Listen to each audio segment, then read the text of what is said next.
একটা ভিডিও বানানোর খুবই ইচ্ছা হলো। এখনকার দিনের বড় বড় কোম্পানিগুলো এরকমই। সে যাই হোক, কোম্পানির একটা ব্র্যান্ডিং করেছেন, ট্রেডমার্ক করেছেন। আমি জানতে চাইছি ধাপ্পাবাজি দেওয়ার কারণটা কি। B03 batch number, manufacturing date 29/1/2024, used by 25/7/2024, MRP হচ্ছে 20 টাকা। খুব ভালো কথা, 1 লিটার জলের দাম 20 টাকা।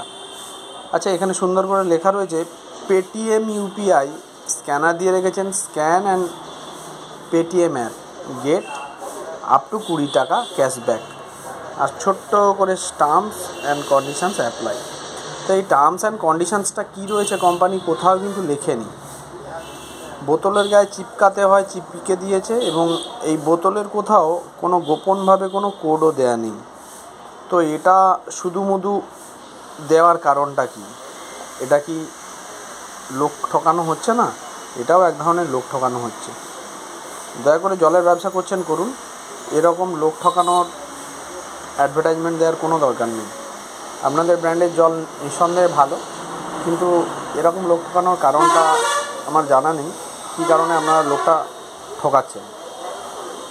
যেখানে গেট আপ টু 20 ক্যাশব্যাক, সেখানে মানুষ কিছুই পাচ্ছে না, অথচ আপনি লিখে রেখেছেন। এটা ঠিক নয়, জায়গাটা একটু ঠিক করা দরকার আছে। ক্রেতা সুরক্ষা দপ্তর এগুলো যেন একটু দেখে।